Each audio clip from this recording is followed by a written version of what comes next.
dan gak diperkenankan untuk memaksa orang masuk Islam. Kalaulah peperangan itu tujuannya adalah memasukkan orang non-Muslim ke dalam Islam, ya kan? Kenapa itu nggak terjadi dalam kehidupan sejarah Nabi itu? Nabi maksa orang. Ketika udah kalah nih, Mas kalau baca sejarah ada peristiwa Fathu Makkah, di mana orang-orang kafir itu tunduk di hadapan Nabi, semuanya kalah semuanya, menaklukkan kota Makkah. Ada nggak riwayat menyebut Nabi Muhammad itu maksa orang-orang yang kalian supaya masuk Islam? Nggak ada. Yang ada adalah ungkapan idhabu fa antum tulaqa. Kalian pergi, kalian semuanya bebas. Kamu mau jadi apa? Terserah. Masing-masing orang bebas, meluk agamanya, melakukan apapun terserah bebas. Nabi itu nggak ada rasa dendam, nggak ada pemaksaan. Udah gitu banyak ayat Al-Quran, la ikraha fiddin, tidak ada paksaan dalam agama. Man syaa falyu'min, man syaa falyakfur. Yang mau beriman beriman, yang mau kafir kafir. Semua ada pertanggungjawaban di alam akhirat nanti. Anda sudah dikasih akal, dikasih panca indera, dikasih kesempatan belajar, dikasih mengakses ini, mengakses itu. Anda memilih ini, ya terserah. Nanti tapi ada pertanggungjawaban ya. Saya pilihan itu. Nih, soal keyakinan kita tegas mengatakan inna dina indallahil Islam. Itu Al-Quran. Kita terikat dengan itu. Tapi coba ayo mari kita sama-sama bangun nalar positif ya kepada orang saudara kita sendiri, orang-orang Muslim yang membolehkan ini. Mereka tidak dalam arti mengafirmasi atau membenarkan agama orang lain. Mereka punya sudut pandang beda dengan Anda. Ayo kita sama-sama belajar nih menghormati sudut pandang itu. Iya, maksudnya ada orang nggak menerima, ada orang nggak menerima ini. Ya terserah saudara. Anda saudara saya saudara Anda. Gak usah bermusuhan kita gara-gara beginian. Karena dalam masalah akidah sudah tegas itu. Oh kita berbeda keyakinan, tapi jangan itu digoreng-goreng seolah-olah kita itu mengajarkan kekufuran kepada orang. Sia-sia saya belajar akidah bertahun-tahun kalau ngajarin kekufuran sama orang. Ini peluang dan juga mungkin celah yang bisa digoreng untuk mereka yang nggak suka dengan kerukunan antar umat beragama kan. Apalagi di akhir-akhir tahun nih sering terjadi. Tapi apa yang antum bilang tadi sepertinya memang yang dijalankan para tokoh-tokoh Islam zaman dulu ya, seperti halnya ketika Salahuddin Al-Ayyubi menaklukkan Yerusalem dulu juga begitu kan. Yang berbeda keyakinan dilindungi dalam beribadah. Dan yang permasalahkan mereka bermusuh dengan aku, dia bilang begitu kan. Termasuk juga Sultan Muhammad Al-Fatih kita kena naklukin Konstantinopel pun begitu. Jadi sebenarnya ajarannya sebenarnya Masya Allah ya, ibaratnya justru melindungi mereka yang nggak satu akidah dalam melaksanakan ibadahnya dan tidak mengganggu gitu ya. Tapi gini, mungkin ada juga sisi penjagaan gitu Ustaz ya, mungkin ya. Mengambil langsung di ranah haram itu adalah supaya kemudian nggak menjadi celah untuk mereka yang nyeleneh misalnya. Misalnya gini, ketika kemudian ada semacam kepentingan di sana dalam rangka mungkin untuk berbahasa basi karena berada dalam satu lingkungan yang majemuk gitu ya. Tapi ada juga yang kemudian membawa ini ke ranah jadi boleh dong ikut peribadatan orang lain. Nah itu dia. Bagus. Bagaimana kalau menurut pandangan antum mereka yang kemudian ikut hari rayanya, kemudian ikut peribadatannya, bahkan mungkin di tempat peribadatan tersebut. Nggak bisa. Nah, itu kita harus bisa memberi garis yang tegas ya. Sejauh menyangkut keyakinan, kita dilarang untuk menyerupai keyakinan dan mengafirmasi keyakinan mereka. Nah, sekarang ingin saya mengoreksi kesalahpahaman yang lain nih. Disangkanya kalau kita ngucapin selamat Natal itu artinya kita itu tasyabbuh. Tasyabbuh itu artinya menyerupai mereka. Kan ada larangan Mas. Man tasyabbaha biqaumin fahuwa minhum. Yang menyerupai suatu kaum maka dia bagian dari mereka. Anda mengucapkan selamat Natal bagian dari tasyabbuh. Kata mufti Mesir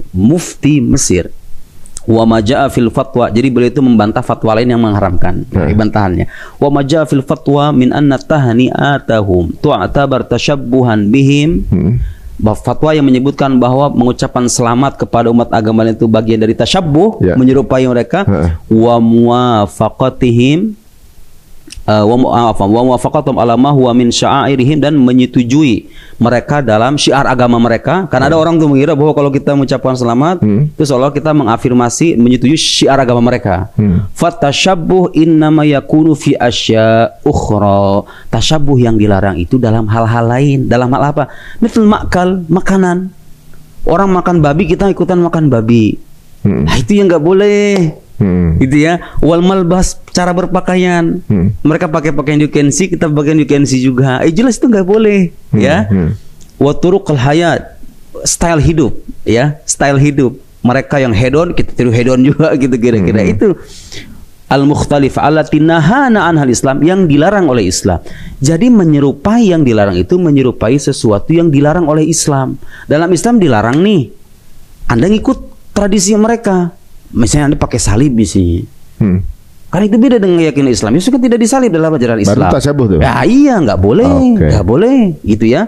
Falman hi'anhu syar'an muwafaqatuhum fi af'alihim. Yang dilarang oleh syariat itu adalah menyetujui mereka dalam perbuatan. Anda pergi ke gereja, ikut nyembah Tuhan mereka, itu dilarang. Sepakat, kita sepakat.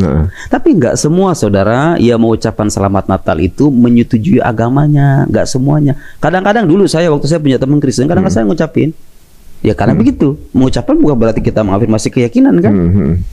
Wa'tiqadatihim, dan keyakinan mereka kita anggap benar. Itu nggak boleh. Memang tegas dalam Al-Quran penolakan itu. Wa tashabbu bihim fima nahal Islam anhu aw khalafa syai'an min thaw, atau yang menyalahi salah satu hal yang fundamental dalam ajaran Islam, dalam masalah keimanan misalnya. Orang mereka meyakini Yesus disalib, Anda juga meyakini Yesus itu disalib. Sementara Islam wa ma qataluhu wa ma salabuhu, mereka itu tidak membunuh, tidak menyalibnya. Jangan ikuti itu. Bukan berarti kalau ngucapin bahasa basi begini itu bagian dari tasyabuh. Kata beliau itu bukan bagian dari tasyabuh. Jadi kita harus saya kira gini Mas Ari, kita di masyarakat ini perlu ya diedukasi. Tolong kepada dai-dai, ustadz-ustadz itu, kita itu belajar mengajarkan pada masyarakat ada sudut pandang yang berbeda gitu. Selama memiliki dasar, selama yang mengucapkan ini seorang ulama. Ini pendapat ulama begini yang bertahun-tahun belajar agama. Kadang-kadang Mas Ari ditolak sama orang yang baru belajar kemarin.